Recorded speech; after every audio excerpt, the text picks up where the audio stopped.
Hello, everyone, and welcome to this Efficiency for Access Design Challenge career conversation on soft skills. I'm delighted to be here with you all today and with our guests, and thank you very much for joining. I'm really looking forward to the session. And we have a lot on the agenda, so let's have a look at that. Checking it. So if today now, I am going to introduce our excellent speakers, Grace, Kamau, Chiamaka, Nwarueze, and Rachel Menary. We're going to have a panel-style discussion, conversation about the value and development of soft skills. And I have some questions prepared for that, but we also really welcome questions from you. So please have a think about some questions for our speakers as we're talking and as I'm introducing them. And feel free to add those into the chat or raise your hand if you have them. We will then move on to a presentation and interactive activity with Rachel, focusing on developing soft skills. For the activity, we suggest that you'll need to have something to draw with, ideally. So a pen and paper or on your computer or your device, if you prefer. If you're not going to be able to have something to draw with, maybe drop me a message in the chat and I'll sort of organize the breakout rooms so that at least one person in those sessions has something to draw with. After Rachel's session, we'll have some time for a Q&A with Rachel. She needs to drop off in about an hour's time, I believe, so we'll have an opportunity for questions before she goes. And then we'll hand over to Grace and Chiamaka for some interactive activities about demonstrating soft skills. And finally, we'll have lots of time for a Q&A at the end with Grace and Chiamaka. So yeah, plenty of opportunity for questions and engagement and involvement throughout. And as I mentioned, I encourage you to think about some questions throughout and have those ready for the relevant sections of today. So let me introduce our speakers. I am delighted to welcome Rachel, Grace, and Chiamaka as guests today. Rachel is a training scheme development manager at Energy Saving Trust. She has over 20 years experience in learning and development and is responsible for leading Energy Saving Trust mentoring and apprenticeship programs. She's developing a range of bespoke training schemes with the climate change emergency and social values embedded, in line with Energy Saving Trust's vision to provide leadership and expertise to deliver a zero carbon society. So welcome, Rachel. Thank you for being here. Our next guest today is Grace, who is a seasoned talent acquisition specialist with extensive experience sourcing and placing candidates across multiple African countries for various roles such as finance, HR, operations, sales, and more. Grace holds a BSc in International Business Administration and is pursuing an MSc in Management and Organizational Development, complemented by certification as a human resource professional. Welcome, Grace. Thank you for being here. And last but not least, we have Chiamaka, who is a program associate at Shortlist Futures, where she supports the expansion of Shortlist Futures programs in West Africa. She's a first-class honours graduate in petroleum engineering from the University of Ibadan and a graduate member of the Nigerian Society of Engineers. Chiamaka has a keen interest in sustainable energy and the decarbonisation of hard-to-abate sectors, and is driven by her passion for finding innovative solutions to contemporary human capital challenges. So welcome, Chiamaka. I hope you're all as excited as I am to have these wonderful guests with us today. And I think I'm going to stop sharing my screen now so that we can move on to the conversation about soft skills with our guests. So you can all see our faces there. Brilliant. So my first question is one that I'm going to put to all our guests. And as I mentioned, if you have any questions, please put them in the chat or raise your hand. But we'll start off with this question. Why are soft skills important? And do you see them as similarly valuable as technical skills? So Grace, are you happy to start us off with that one? Sure. Thank you, Rachel. Yeah, soft skills are equally important as hard skills. Why? I'll just give an example of a case scenario of someone maybe in design or engineering. Yeah. So if someone is great at what they do, they're good in their project or coming up with products, and then probably they have zero communication skills. So that's soft skill versus hard skill, the technical skill. A company might not benefit from such a person because if you have zero communication skills, then that means they would need someone else to take up your place of communicating either with the clients, stakeholders, etc. So what I believe is soft skills should go hand in hand with hard skills so that at least one can be able to contribute effectively and efficiently in a company. Yeah. Yeah, brilliant. Thanks, Grace. Chiamaka, what about you? Why do you think soft skills are important? Okay, so coming from a very technical background, where we just, assume that all you need to do is just learn your physics, learn your mathematics, do your work, and go on. Um, Opening up to soft skills has been one of the most life-changing experiences for my life. And I can tell you that it is very important that your technical skills and your soft skills match up. So soft skills are not just, communication, there's adaptability, teamwork, there are so many other things, resilience, grit. As a human being, even before being a professional, as a human being, you need to be well-rounded in those areas and in those respects. So I really do think that while you're in school, while you're at work, or even in your everyday life, you need to, be very focused on developing those skills. Brilliant. Thanks, Chiamaka. And Rachel, over to you. Same questions. Yeah, I think just building what Grace and Chiamaka have said, these are really critical skills in actually building your career. So although the hard skills are necessarily relevant, and I also come from a technical background, I used to work in British Telecom, so it was very much about the engineering and the hands-on side of things. Those skills are really important, but it's actually those timeless skills that are the soft skills, and I'll talk about them being power skills later on in the session today, because these are the things that really fuel progress. They fuel things like your interactions with your team, with your line manager. They fuel your interactions with building your communities. And as they've said, the previous speakers, you can be excellent technically, but if you don't have any communication skills, nobody's going to want to work with you. For one. So it's really important to develop these skills so that you can leverage your skills and experience kind of wholesale to make the best out of your career and to make the biggest impact for yourself and your wider community. So really important skills to develop.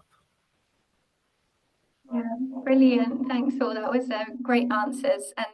And recently we've been doing some speaking with people in the off-grid energy sector and talking about what they need in terms of workforce skills. And one of the things that comes up again and again and again is the value of soft skills. So you're just echoing all that I've been hearing beforehand as well.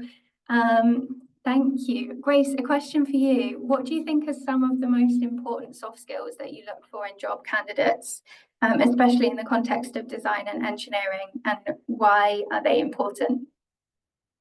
Great. I don't think I can be able to debunk all the soft skills that you look for in in roles because there's so many, but I'll just talk about five key skills that someone can be able to maybe build on or like work on to be able to be great in design and engineering roles. So the first one, I know we've all talked about it, is communication. And for communication, I'd love to divide it into two, nonverbal and verbal. I know you're asking yourself, how will she be able to tell how I'm good at my nonverbal or my verbal communication during an interview because we've not worked together? And for interviews, it's usually just around 15 minutes to 30 minutes of your time? And then how can I be able to tell if someone is very good at your communication? So when it comes to something to do with something like verbal skills, is when I join that call, I just want to see how you'll be able to interact and how you'll be able to answer my questions. And then now when it comes to non-verbal questions, and most of the time, if it's not an in-person interview, you'll find that the recruiter is asking you to at least join and have your cameras on. I don't think most of the students have their cameras on, but at least it helps us to be able to tell when I'm asking you a certain question, how are you reacting? Are you rolling your eyes? Are you shrugging? What is going on? So such things help you to build your nonverbal and your verbal skills. And then another thing I'd also want to talk about is teamwork. I believe for all the projects to go on well, people have to work collaboratively and cooperatively. So how are you plugging into that team? What is your contribution in that team? And how are you working effectively with members in that team? For example, in a department, in your engineering department, in your design department, how are you being able to the work that you've been given, how are you being able to work well with others to ensure that the project has come to an end well? Or if it's a product that you're working on, how are you ensuring that at the end of the day, at the end of the deadline, we are able to come up with a good product as we were entrusted? And then you find when it comes to teamwork, it's not just in your department. Sometimes you're in a design department or in an engineering department and you're required to work with someone in accounting. How do you go about this? Because now most of the time it's budget, or you're required to work with someone in sales, how people coming and interacting with our products, or you're required to work with someone in the research and development team. So how are you going about not just working with people in your specific department, but in other departments? And then another thing is sometimes you might find a client has come to your company, maybe you offer great services, and they would want to use someone in your department in their specific company. So for example, they have your company has entrusted you as Rachel, you as Grace, you as Gregory, Albert to go into this company and be able to help them either for a product, specific product or specific service. So how are you working collaboratively with other members, not just in your department, but in other teams or in other companies and organizations? Then another thing I'd also want to mention is adaptability. I think this has been key over the last few months and then over the last few years is how are you being able to being open to change? How are you being able to be flexible? So for example, if a project has a specific hurdle or something has happened, like for example, you are under a specific funder and the funder maybe has taken off the finances, how are you being able to now, we don't have the money, but how is the project going to still come to the close of it? So specifically communication, teamwork. Another thing I'd also want to think about is problem solving. There's not a company that wants people to join their company and they cannot be able to come up with informed decisions and solutions to their issues. Because once you're joining a company, you're going to add value to that specific company. So be keen on doing your research. If there's a specific problem, go and conduct your research, come up with solutions, come up with informed decision, at least to be able to help them solve their issues. I think we can talk about many things. Other things that people build along the way are things like innovation, leadership, what's your work ethic, what's your motivation style, etc. So some of those things you'll just build along the way. And please don't ever let anyone tell you soft skills are innate. No, you can always build your soft skills. Just have a plan, be open to feedback, be open to criticism, and use that to be able to learn and continue to grow in who you are as a person. So I hope I've been able to at least highlight a few things here and there. So yeah, soft skills are many, but then at least identify the ones that are important to your specific organization and build on those. Thanks, Grace. I think that's such great advice, and especially around the not believing what people say about soft skills being innate. I totally agree that you can definitely build and work on those. Brilliant. To sort of hone in a bit on one particular soft skill, perhaps, I wonder if Chiamaka, could you tell us about an example of a soft skill that you developed while studying, and how you've used that in your professional experience? Oh, awesome. So I think I'll just start by echoing what Grace said about soft skills not being an innate talent or skill that you just have. Because for those of you that are Nigerian or familiar with Nigerian universities, you basically get some soft skills along the way, you know, adaptability, great collaboration. You're forced to build these ones. But I think there are other soft skills that are like mostly ignored for the most part, that are really ignored for the most part, like communication and presentation. Now, I'll just tell you a short story. While I was studying, when I started studying petroleum engineering in my first year, second year, people were telling me, oh, all you need to do is just do great at your engineering math, do great at your organic chemistry, you'll be fine. You don't need this, you don't need that. Just make sure you graduate with first class and all of that. Of course, that's great advice. Everybody needs to work towards that. But that was not everything, you know? And how did I find out that I was really lacking in the area of presentation and communication? I attended this conference. Like I said, if you're Nigerian, you know the hustle for internships and opportunities. You want people to see you in the industry. You want to be a part of something. And so I attended the conference in my third year. And, you know, at this time, I was also seeking an internship. It was, you know, the hustle was there. It was real. And so during that time, there was a question that was asked during the conference, and I was asked to answer. I knew the answer to this question. Like, I was confident in what I was going to say. I was like, okay, great, this is easy. I stand up and then nothing comes out. And I'm like, wait, hold on. No, this is not normal. This hasn't happened before. And then I try to talk and then I'm just stuttering all through, like answering the question and everything. There were people there were managers, MDs, CEOs, and people that could have literally given me an internship on the spot. But unfortunately, because of that one singular moment that I kind of missed, I wasn't able to get that. And I realized that instantly. And so what did I do? I I went to my seniors in class, in school, went to my seniors, went to my lecturers, looked for people on LinkedIn, asked them, hi, this is the problem I have. How can I sort it out? And then someone told me that, honestly, it's great that you have found the need to present and communicate better while in school, that there are so many avenues by which you can improve this. And one of the ways that they mentioned was by, you know, volunteering for activities that will get you to speak to the public, that will get you to speak to different people from different departments, different faculties, and different backgrounds. And so that was what I did. And in doing that, it was not easy at all, because I am not the I'm naturally a shy person. I would rather not talk.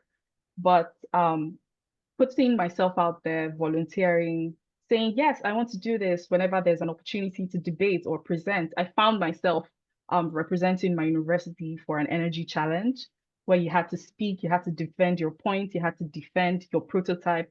And it was really, it was a very grueling experience, because there were over 1,000 students and I had to speak in front of 1,000 people. But these are just some of the experiences that you can harness while in school.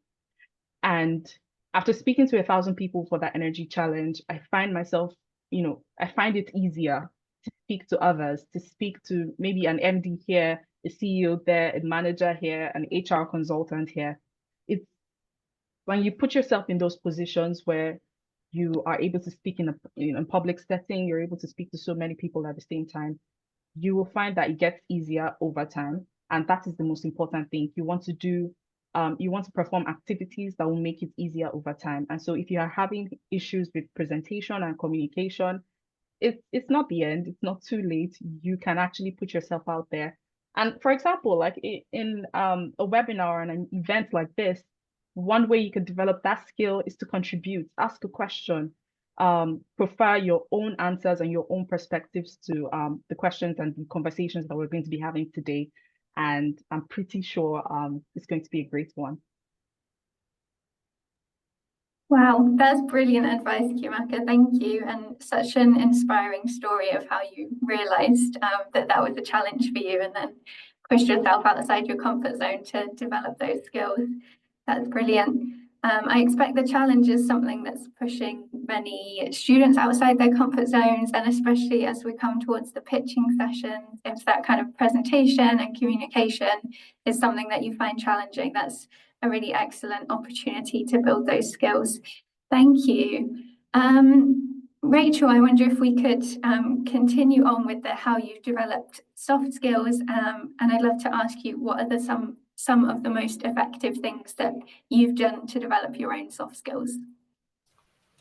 So I think similar to Chiamaka, I've had experiences of feeling really anxious and really nervous before meeting people for the first time or speaking at events like this one.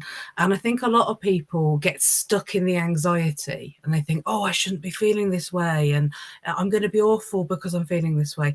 And actually, I view it differently now. That actually, if you're a little bit nervous about something, it just means that you care. That's actually a really good thing.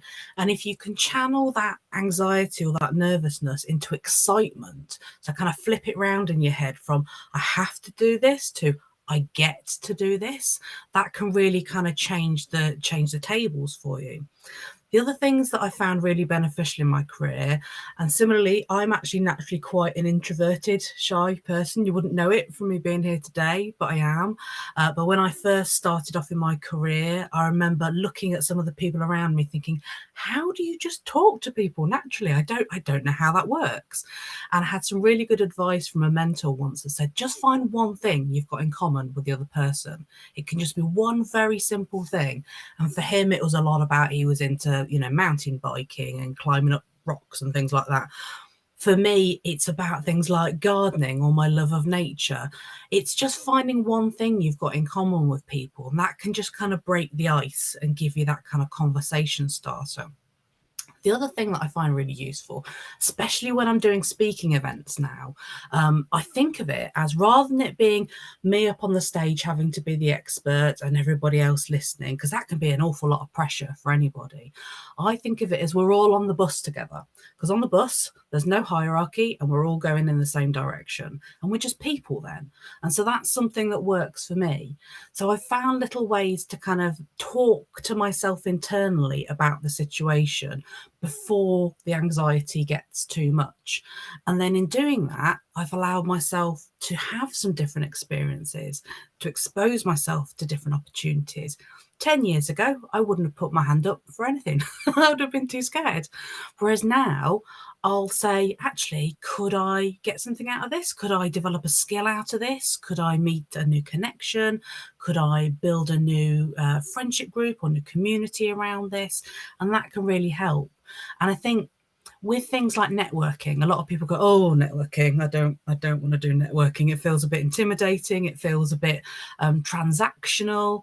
But I actually view it now as community building instead. So it's more about who's in the environment that might have similar goals to me, who's in the environment that might have different goals to me, but they might have something interesting to offer to the conversation as well. And through having those interactions, you kind of expand your horizons. And I love that our speakers have already talked about how these soft skills are not innate qualities. They're not things that you're born with. Nobody kind of comes out of the womb going, I'm excellent at delegation and communication skills and teamwork. It doesn't work like that. These are skills that we all have to develop over time. And there's an idea called neuroplasticity. And I know that's quite a complex term, but it's basically the idea that your brain is moldable until the day that you die. So you've always got the opportunity to grow new skills and to develop your capacities. All it takes is a bit of practice. So the fact that you guys are here today engaging with this session, hopefully you'll engage with our activity later on. That will all help build your soft skills.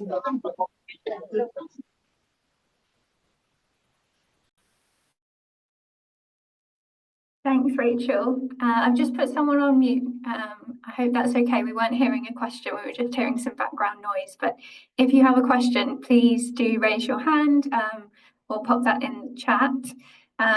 There's some brilliant nuggets that you shared there, Rachel. Thank you. And really kind of useful tips about how to think about soft skills and developing your own soft skills and the world of work and networking, community building. I love that community building one. Thank you. I'm conscious of the time, so I'm going to ask you one more question each, I think, though I could talk to you all day about this, I think. But Chiamaka, I'll come to you next and ask you, how can candidates demonstrate their soft skills during the hiring process? Okay, thanks. Okay, so I think this one is very interesting because there are so many ways by which you can. One very helpful tip is, to be yourself. People often forget that interviewers are human beings too, and they're not robots. An interviewer is there. Yes, their aim is to see if you're a good fit for the company. But a lot of times they're actually hoping that you're a good fit. Like they want you to win. They're not against you. They're really excited and hoping that you did the work and that you're an amazing candidate. So really, they're rooting for you. And once you have that in mind, it's much easier to say, okay, this is how I'm going to tackle the interview process. This is how I'm going to tackle what I need to do before the interview. And I think I would just say one thing. You can never be too prepared. You can never be over prepared. And I'll say this because it's a very, very good way to demonstrate so many soft skills when you're prepared. Now, what do I mean by this? During your interview, you demonstrate your communication and your presentation skills, of course. A lot of people think that's the only thing you can showcase, but as Grace said earlier, there's so many other things. Your verbal and your non-verbal cues are also being, we look out for these things. And when you over prepare, you get to show the interviewer a couple of things. You get to show that you're hardworking and you're willing to put in the effort. You get to showcase your diligence to work and the fact that you care and you're really interested in this, in the job opportunity, the internship, as the case may be. You also get to showcase your attention to detail. And so what I usually tell people is before an interview, when you know that, okay, I'm going to have an interview on Monday and today is Wednesday, what do I need to do? I go through the entire portfolio of the company. So their website, their LinkedIn, their Twitter, their TikTok, as much as I can. Of course, you cannot see everything about the company, but as much as you can know about the company, socially, technically, and otherwise, it's very, very important because these are the little things, these are the little tidbits that you can bring up during the interview, and the interviewer just sees you as, that standout person. Of course, when you're invited for an interview, they obviously know that you're quite good technically. That was why you got the interview in the first place. So the next thing you need to do is to show that, okay, I've put in the work and I've put in the effort and I know this and this about your company. And by doing that, you get to be calmer, really. You get to say, oh, I know what I'm saying because I've done the work. And that just makes you more confident and it makes you calmer during the interview process.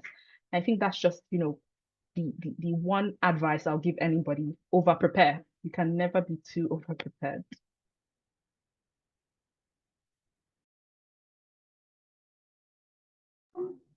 Sorry, I was on mute there. Thank you very much. Great advice. And yeah, like you say, that's showing off so many different soft skills by doing that one thing. Brilliant. Grace, I'll come to you next. And I wonder whether you can tell us about a time when you hired for potential and how the candidate's soft skills contributed to their success in that case. Rachel, you're about to expose us as recruiters. Okay, great. I think I can think of an example. One time we were hiring for an engineering assistant for one of our very good clients. And well, when we join a call, first of all, before we start the process, of course, we want to get an understanding of the role, the company, etc., and how this candidate will be able to join the team and be able to gel with the company, their culture, etc. So most of the times, clients want someone with experience, you could hear them say 1, 2 years of experience, 3, 4, etc. And then, yes, they'll highlight the soft skills, the attributes, etc. And then now you start the process and then shortlist some people and have a conversation with them. So one time I was having a conversation with a gentleman from Sierra Leone for that specific role. What stood out for me for that specific interview was the fact that great, he presented himself so well, but he did not have the experience, trust. He did not have any technical skills that were required for the specific role. And why I said you're about to expose me is just because I added him as a by the way, because of course, when we come to that specific shortlisting, you need to at least add people to the shortlist to have at least what the client wants in terms of the technical experience. So for me, is because he was eager to learn, he was excited about the sector. You could see his curiosity. He had gone, just the way Chiamaka had said, he had gone, done his research, very well understood the industry. And then even the thoughtful questions he was asking as we were having that conversation really, really pulled me. And I was just like, okay, let me just add him as a by the way and see how it goes. And you will be surprised. People with 2 to 3 years of experience, technical experience, great experience, did not make the cut. This gentleman made the cut, and even after following up after I think the 4th to 5th month mark, he was already promoted. So you can see how soft skills really, really matter. So just don't develop your technical skills, at least work hand in hand, your soft skills and your technical skills, at least build yourself all rounded, not just on one side, but on both sides. And then when you also come to the interview, come prepared, because we're not just gauging your technical skills, we're also gauging your soft skills. Are you curious to learn? Are you eager about this specific role? One of the key questions we'll ask you is, what is your motivation to join this specific company? So you need to have done your research, understand the company, understand the player that they are in the sector, and then also what value are you coming to add? So when you're talking about those things, at least we can see and understand, okay, I can see he's eager, she is curious, 1, 2, 3 things picking up as you continue to have the conversation with that person. So yeah, that was a time where I can tell I spotted someone, just added by the way, he got the role and he's really, really thriving in his current role and organization. So yeah, always excited and happy to motivate people to just think about their soft skills as well as their hard skills, technical skills. Yeah, that's excellent. Such an inspiring example of how someone's soft skills like made up for and made them come out on top of other people with better or more advanced hard skills. Thank you, Grace. I'm conscious of time and I want to give Rachel enough time for her presentation. So I think we'll end the conversation here, but thank you so much. That was brilliant. And if we have any more questions from students, we can ask our speakers during the Q&A. But I think we'll move on now to Rachel's presentation. Are you happy to share your slides, Rachel? So welcome everybody to this soft skills session that we're going to do today. So hopefully this will be an interesting session building on what we've been talking on earlier today. So we're going to be looking at the future of jobs and the sort of skills that we might need by 2030. We're going to look at some skills you might have already developed on this challenge or as part of your previous education. And we're also going to do a bit of a skills activity with you, which will hopefully be a bit of fun. So first up, we're going to have a think about soft skills as power skills. So hopefully by the discussion today, you can see that soft skills are actually the driving force behind a lot of progress in the world. So while technical skills, go on. Sorry to interrupt. We're seeing still on the first slide. So right. Okay, let's see if we can stop sharing and reshare. Let's have a go at that. Thank you. Ooh, I could share now. Gonna try. It's not allowing me to share in presentation mode, but I'll try sharing it. Oh no, it won't let me do entire screen either. The joys of technology. I tend to use application window. Oh, that looks great. Now we see the whole Whether slide. it'll move on or not is another thing. Okay. But we'll try it. We'll try Great. it. I Great. don't have an application window button anywhere, but if you do have that somewhere, I'm just trying to see if there's anything in the settings that say that. No, it's not letting me do that. Sometimes different systems have different settings, so it doesn't always let you do the things that you want to do with these things, but we'll give it a whirl and we'll try this. So power skills and soft skills. So these are the skills that can actually enable you to make a lot of progress in your life, in your career. And if you think about the people in your world, for example, you know, people that are really good at what they do, quite often they've got some of the hard skills, but quite often they're leveraging some of these power skills in order to get what they need from their careers, in order to kind of move projects forward, things like that. And you can see we've got a range of skills on there, from giving feedback. I think also receiving feedback is a soft skill. So being open-minded enough to take on board feedback, especially if it's constructive feedback. I always say, you know, if feedback is not constructive, then it's a character assassination. So you're looking for constructive feedback. So if you can feel the feeling behind it is positive and that people want you to move forward and progress, then there's usually constructive feedback in there. So it's keeping an open mind to that. It can also be about things like conflict resolution, so how you negotiate differences of opinion. It can be using a bit of emotional intelligence, and we're going to touch on that later in the session. It can be using your curiosity to ask really insightful questions, or having some challenging conversations with people to get to the bottom of issues. Or it could be about storytelling. So our brains are wired for storytelling. So if you're able to tell a really compelling story to somebody, as Chiamaka did earlier, that's going to stay in your brain after someone's told you that story much better than lots of facts and figures do. So it's a really crucial skill to be able to navigate your career going forward. So I'll try and move on to the next slide. We'll see if you can see that or not. Can you see it? You see a difference? Yeah. So we've got a little quote there that says, as machines get better at being machines, humans must get better at being more human. And it's this idea that our technical skills, they will always change over time. So if you think of things like, you know, using an Excel spreadsheet, using a Word document, driving a car, using a washing machine, all these things are technical skills that change as technology changes. Whereas our soft skills, or our power skills, are sort of eternal. They stay the same because they're an essential part of being human. So as the world changes and we become more involved with AI and robotics and things like that, it's our human qualities that are going to set us apart and help us navigate this new landscape. So let's move on to the next slide. Can you see that one? Future of jobs? Yeah, lovely. So the Future of Jobs report from the World Economic Forum 2025 shows that there's some core skills that we're going to be looking for by 2030. So you can see the top right-hand quadrant. There are some hard skills in there. So things like AI and big data are hard skills. Technological literacy is a hard skill as well. But actually, all the other skills in there are considered soft skills or power skills.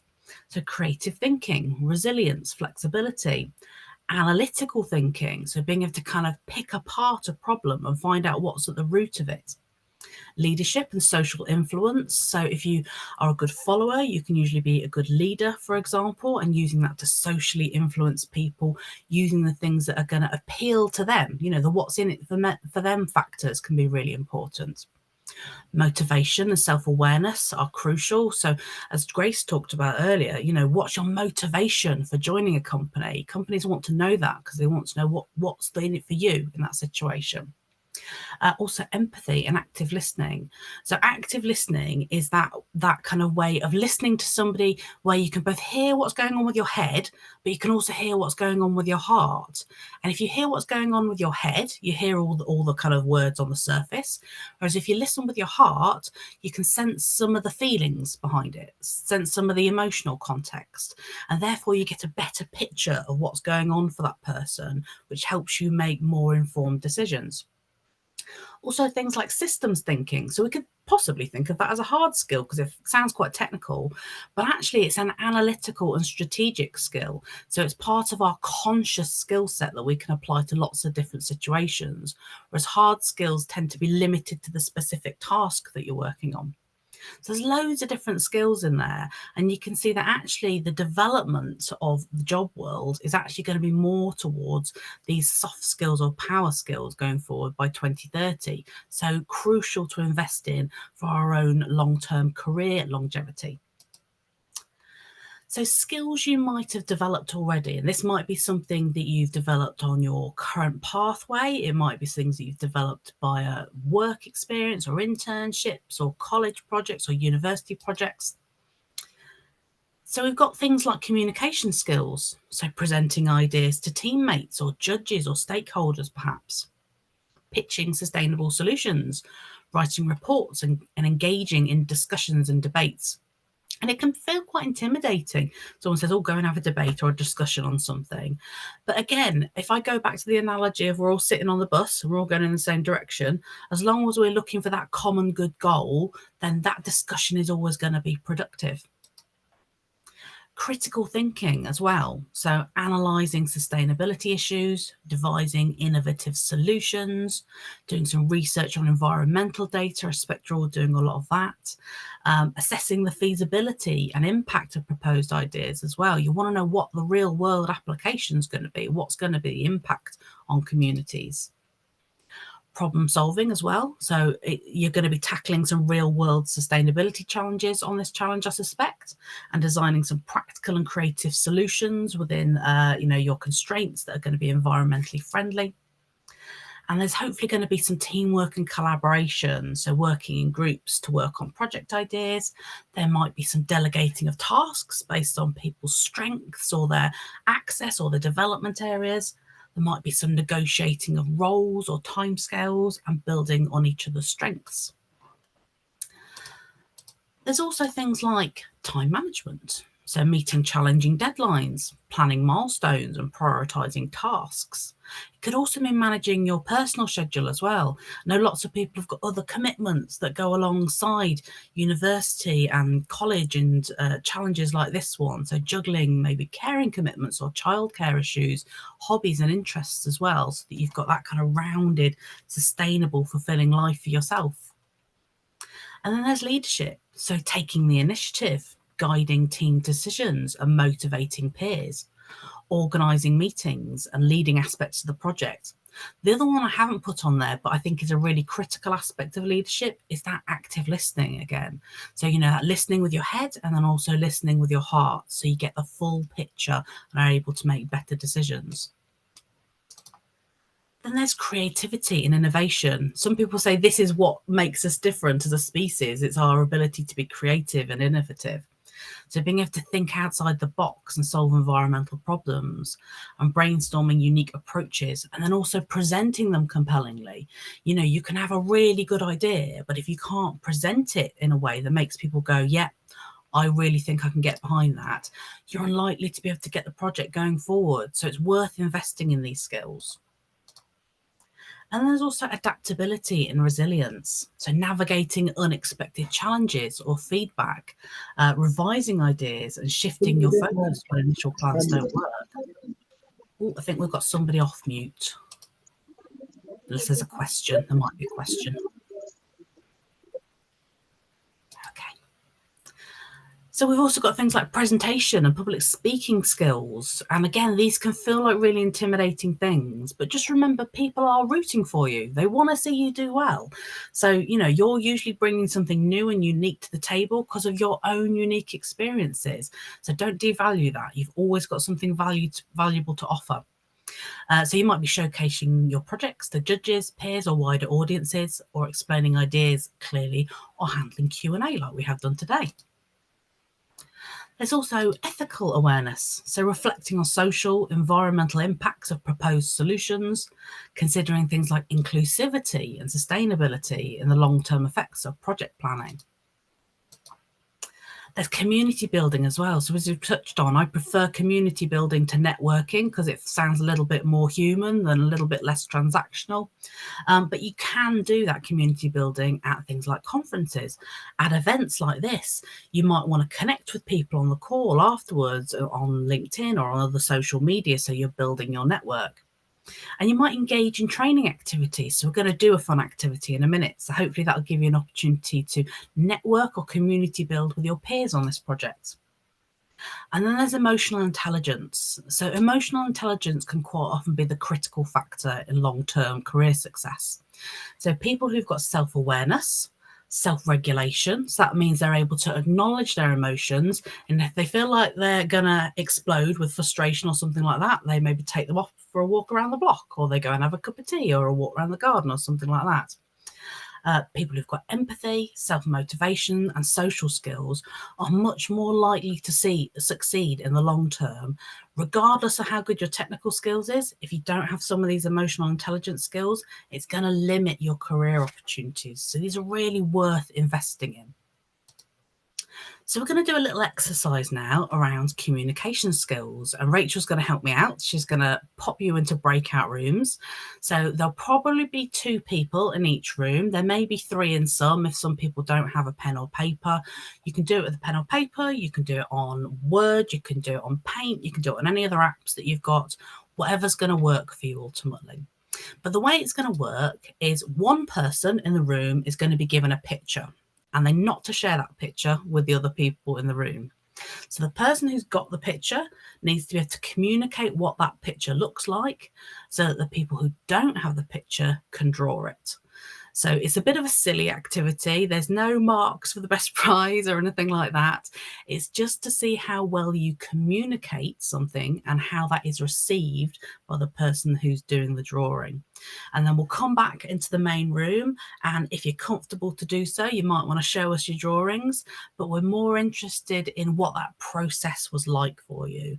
So we might just kind of ask a couple of you to share your reflections on that. So, Rachel, could I ask you to pop people into their breakout rooms? You can have 5 minutes. Welcome back, everyone. Hopefully that was a fun exercise for you. I know a couple of people had technology issues. It's always the case. Technology always plays up when you need it to play fair. But hopefully you've managed to have a go at the exercise. And I'm going to get Rachel to help me now as we kind of work through this. But first of all, I'm going to show you the people who didn't see the drawing, I'm going to show you what it actually looked like. So this might look exactly like what you've got, or it might look completely different, and that's all okay. So don't worry about it. But this is what it actually looked like. So it's quite a complex image to have to draw. And we get you to do this because we're wanting to test your communication skills a little bit. So we're going to go around the rooms now and get you to reflect a little bit on that process. If you want to, you can share your drawing as well, but you don't have to. But just tell us a little bit about what that experience was like for you. So Rachel, are you all right to let us know which is in the first room? Yeah, absolutely. So first up, we have room 2, which included Joella, Hope, and Simbrashi. Would any of you like to talk a little bit about your experience?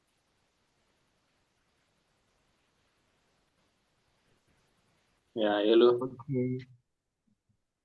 Hello, hi Simbrashi.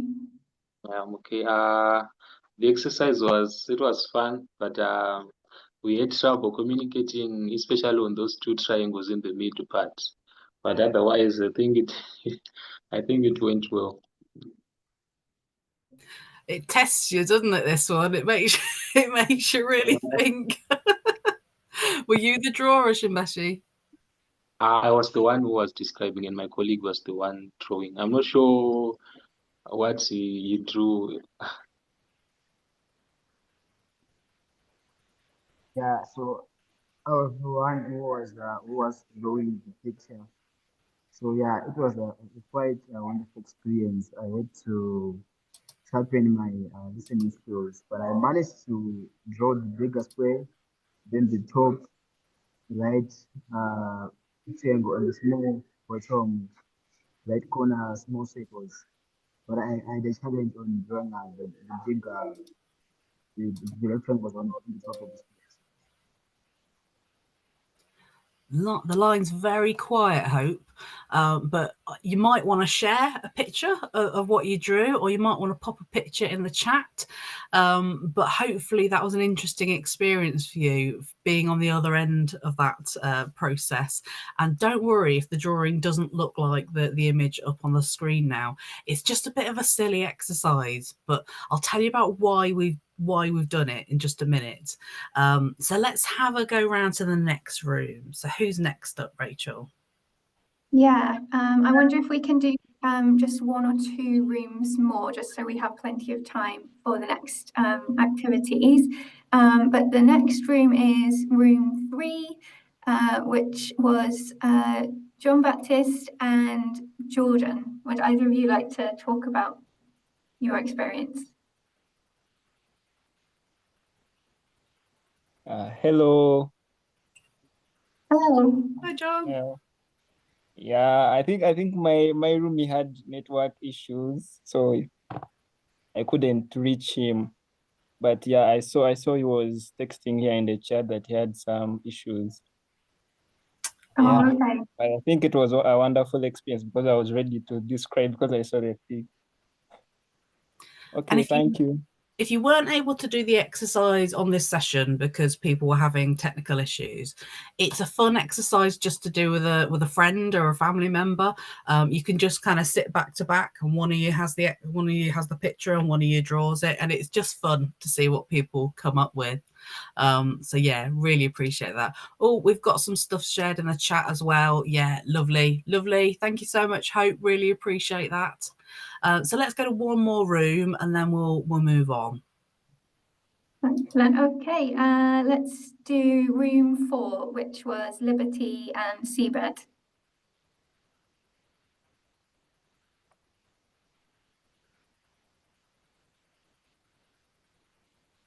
Liberty, I see you're off mute, but we can't hear you. I'm not sure if you're trying to speak.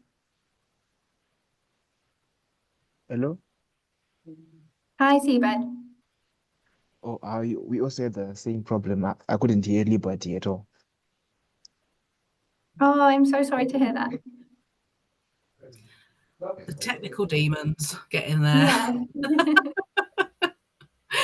But again, have a play around with this one. It's also quite a fun exercise to do with kind of younger, students, things like that. So if you've got kind of younger family members, it can be a fun way to engage them in communication skills. But I'll tell you about why we've done this exercise now. So I'm not just torturing you for no reason. It's actually based on a real life activity. So hopefully you can see the slide with the army selection task on there. So this is based on a real world activity. So when people join the British Army and they're going up for their leadership or their officer training, they're put through an activity where there's one person who can see a tent, or they can see a tent that needs to be set up, basically. And then there's 8 other people who are all blindfolded, and they're the ones that have to set the tent up. So the only person that can actually see the whole picture is the person who's being the leader in that role. So they're having to communicate very clearly to the people with the blindfolds on. They also have to encourage the people with the blindfolds on to communicate between each other and to give each other support in that process.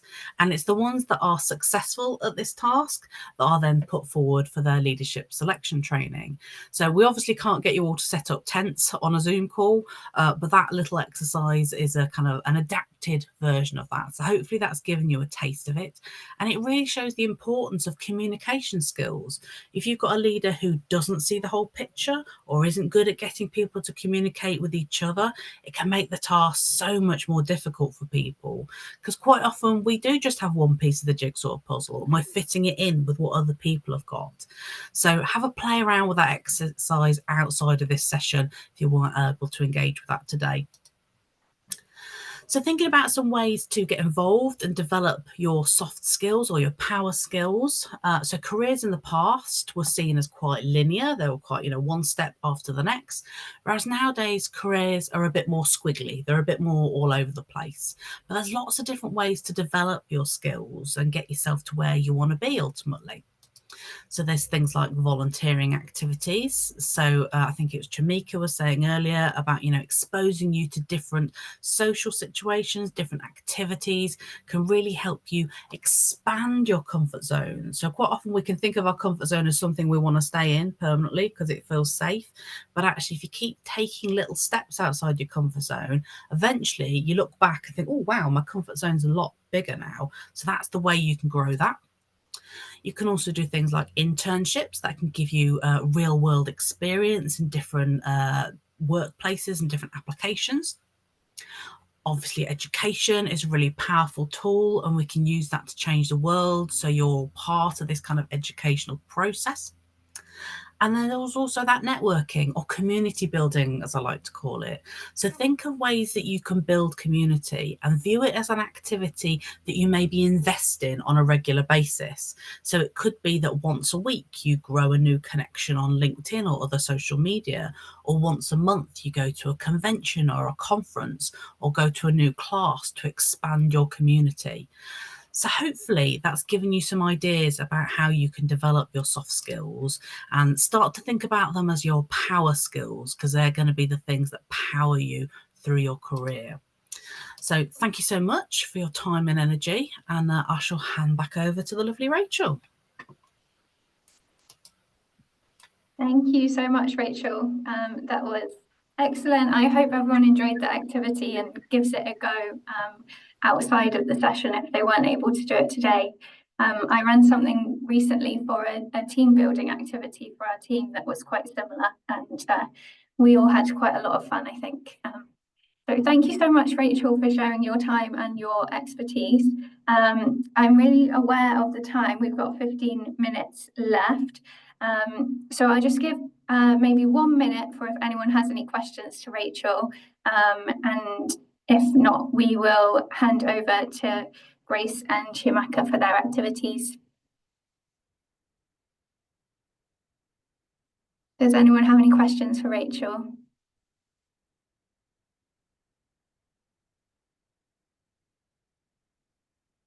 Looks like we don't. So yeah, thank you so much, Rachel, for being here. That was really excellent presentation.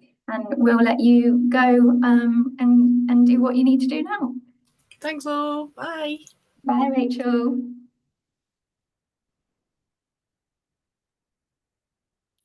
Okay, Grace and Chiamaka, I'm so sorry that we're pushed for time a bit now.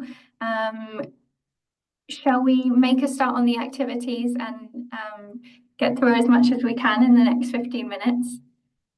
Yeah, absolutely. Yeah. Brilliant. So shall I share my screen for the first, the word cloud? Yes, of course. Lovely. Thank you.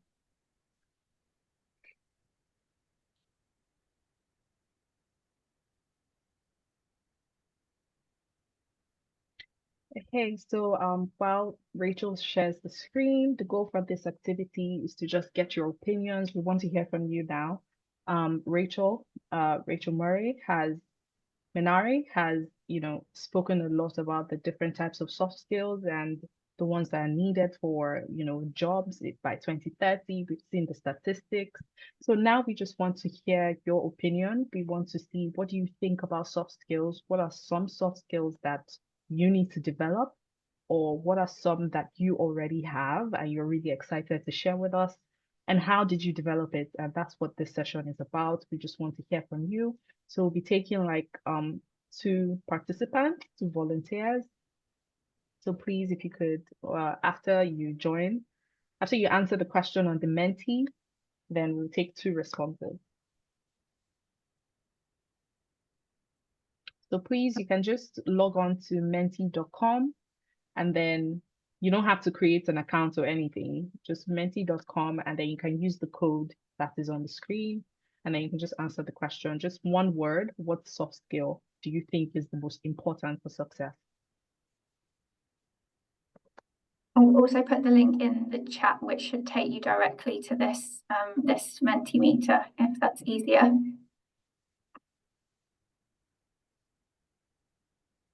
Okay, awesome. We're already getting some very interesting answers. I'll just wait for like 3 more, and then we can start taking responses.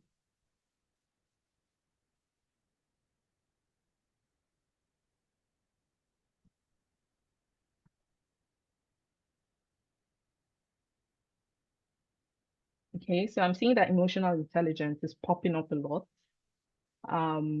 Is there anybody that is open to speaking about emotional intelligence, what they think it is, and how they've seen it work in maybe their school, their lives, their career, understanding, listening? That's a very interesting one. Okay, so we have one in the chat, self-awareness.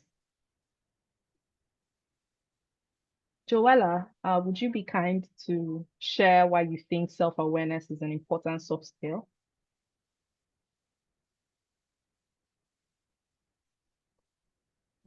Yeah, sure. Thank you. I'm sorry, can you hear me? I'm somewhere where Yes, the I can long hear noise you. We can hear you. So about self-awareness, I think it's one of the soft skills that is very crucial because like if you know what you're capable of doing, yeah, I think that will help you to like to know how you can communicate with the people, what you need to improve on. So that's why I say self-awareness could be one of the soft skills that is good to learn about as a person. Yeah, I agree. I agree. It's so important. Do you have any personal experiences that you want to share about self-awareness with us? Just quickly. If you don't, it's fine.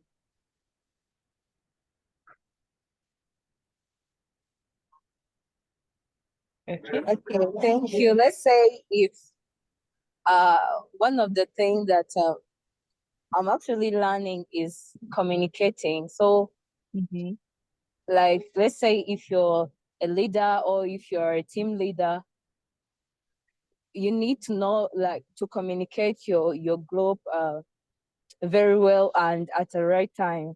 So you have to learn how to do not delay so while you're communicating. So it's something that I'm learning because I know I'm kind of poor to connect at the right time. So I'm learning how I can communicate on the right time. And actually, when you forgot to communicate, important communication. So it's something that I'm learning to be aware of and do it at the right time. Thank you so much. I totally agree with you, Joella. You need to actually know what your problem is before you're able to fix it. So you need to know what soft skill you need to develop before you're able to maybe go after it and improve upon it. So yes, I agree. That's a very interesting one. I hadn't even thought about that. So thank you so much, Joella. Is there anyone else that is interested in, sharing their opinions on the soft skill that they chose? We'll just take one more person and then we'll move on to the next activity.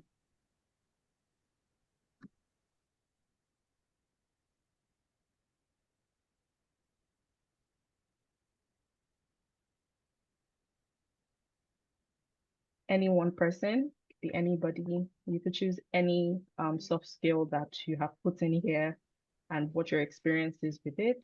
And Can you hear me? yes, we can. Okay.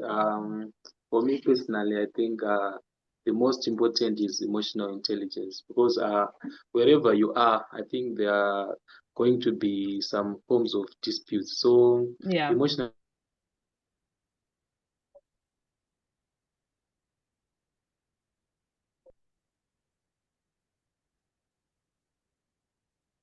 Oh, is that my connection or we can't hear Janata? Yeah, I think we might have lost Simbrashi, unfortunately. Okay. Okay, awesome. But while he was speaking, he did mention something about dispute and conflict, which is actually very important and very, very apt to the next activity that we're going to, take on and the next activity we're going to do. So we're going to have a scenario. It's going to be a very short, brief case scenario where I'm going to act as an interviewer I'm interviewing everybody here right now.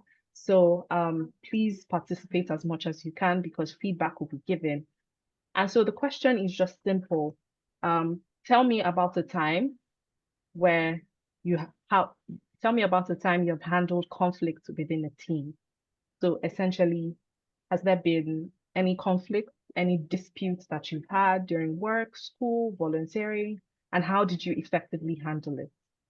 So I'll just give you 2 minutes, just really briefly, 2 minutes to think about it, and then we'll take like 1 or 2 persons that would give their responses, and then Grace is going to help us with feedback and review so that you can take it back home.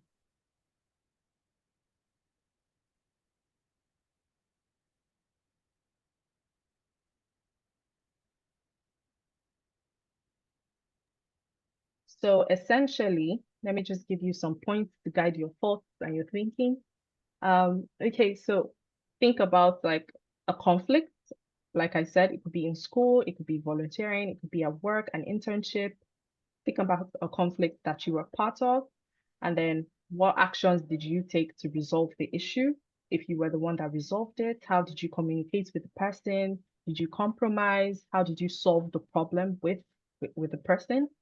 And then also, think about how your approach to solving that problem affected the team's dynamic. So if you were working with, of course, if you have a conflict is with another person, so how did that affect the dynamic of things within your team or within your school or your class, so on and so forth.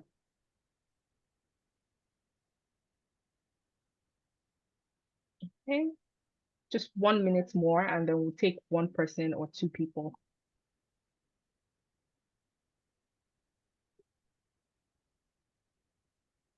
So the question again is, tell me about the time you worked in a team where there was a conflict and how did you handle it? So how did you resolve the conflict if you did? This is a question that is asked in so many interviews, and it's really important that you know how to answer one appropriately. So we can, if you are ready with your answer, you can just raise your hand and then we'll take you.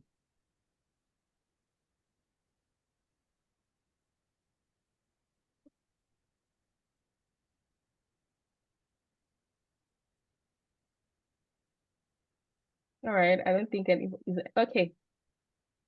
Timbarashi, please go ahead. Hey, hello again. Hi. Hello again. Hello. I Uh, hear you. a moment I had a conflict with my colleagues. It's when we were doing a presentation in class. So I was the group leader. Then we were supposed to select someone to present to the whole class our presentation. So there's a portion of my group which was saying, you are the group leader, so you are supposed to be presenting. And I was saying, I'm the group leader, so I'm supposed to be demarcating who is supposed to present. So I did not withdraw from that. So I exercised my power. Then I told a girl to present, and I called it women empowerment.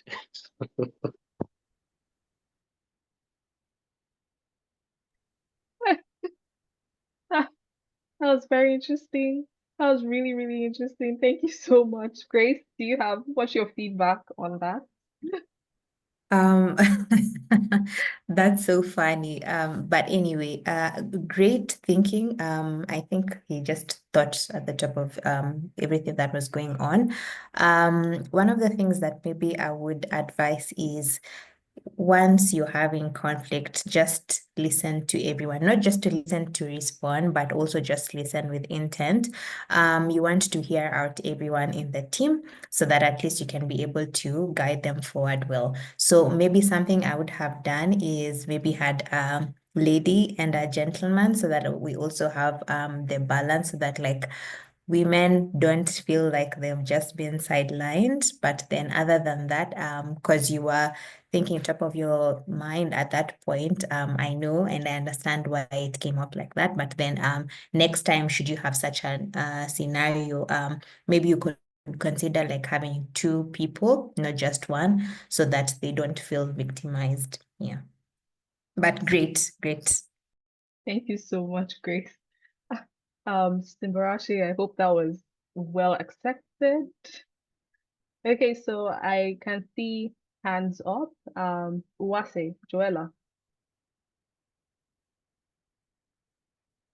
Oh, okay. Okay, I think we'll go on to Ochulo. Thank you. Oh, okay. Joella is on. Okay, thank you. So I was also willing to share one time I encountered the conflict. So this was a team.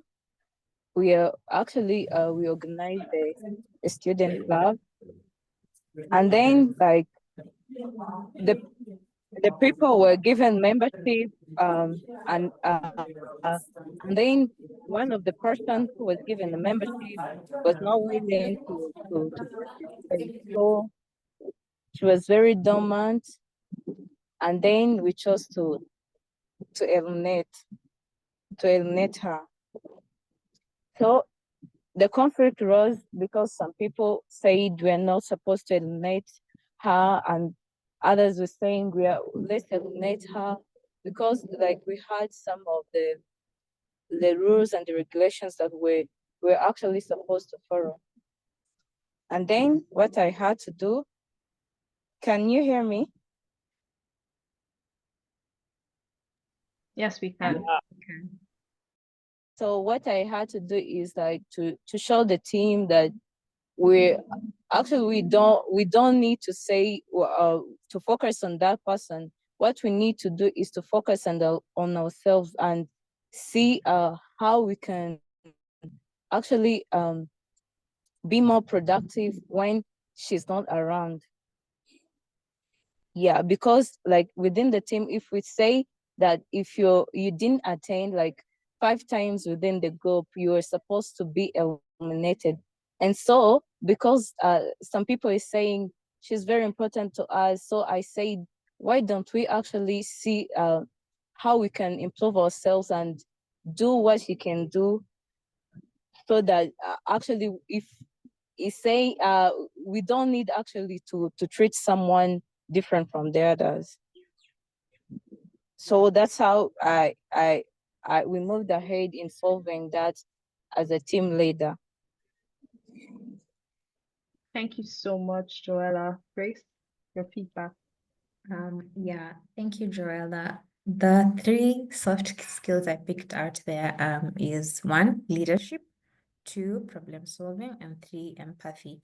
So as Joella, at least now I can see you are able to test your leadership skills and be able to see how you would work in such a scenario coming to an organization. So leadership is the ability to just successfully guide a group of people. And what you need to do is do it with empathy, with anything that has been placed on your plate. So one of the things that I would have done if I was in that situation is, first of all, reach out to that person and understand maybe why aren't they contributing as they should be contributing to that team. 2, reach out to the rest of the group and share, this is what we discussed with team member A, and these are the reasons that they were able to give. And then now 3, make a solution, a consensus as a team, not just as you, because you see, sometimes for leadership, it just doesn't take you as the leader, it takes you and the team. So you need to also involve your members so that they feel at least we did this together to be able to now go ahead and now achieve our team goals. So 1, leadership, definitely. 2, I can see the fact that you are trying to solve the problem. So that's 2, problem solving. And then 3, empathy. Maybe they're not able to contribute or play a part in the situation because they're having issues. So you also need to understand them and push them to be able to contribute as much as they can with whatever they're going through. So those 3 things I'd like to highlight are the soft skills that probably you needed to have built, but then all good, you can continue to build them as you grow. Thank you so much, Thank you. Grace. Actually, something I must say is that that person was not even willing to be part of the team because we said we're going to eliminate you. And she just said, it's okay, just eliminate me. It seems like that she seemed like she wanted to be treated kind of vulnerable. So that's why I said we don't really need to treat her the way she wants. So if she wants to be part of the team, she can actually ask for the membership again. I didn't even say we didn't even actually set any restriction to her. So it was like she didn't want to be part of the team. That's why I said we don't need actually to accept to still make her stay if she doesn't want to stay. Then if that's the case, then that would have been the best approach for it. Yeah, well understood. Thank you, Joella. All right, thank you everyone. Unfortunately, that's our time. I'm really grateful to everybody for participating in these activities. I really do hope that you learned something about yourself, maybe soft skills wise, and you've taken back a few things that you want to work on. So thank you so much, and I'll be handing it back to Rachel now. Excellent. Thank you, Chiamaka. Thank you, Grace. Those were really interesting, engaging activities, and yeah, I hope everyone learned something. I'm sure they did. I'm feeling quite inspired after today's session. So thank you so much to our speakers. We are running over time. I just give 1 minute to any burning questions if you have them. But if not, I don't want to take any more of our speakers' time. Does anyone have any questions?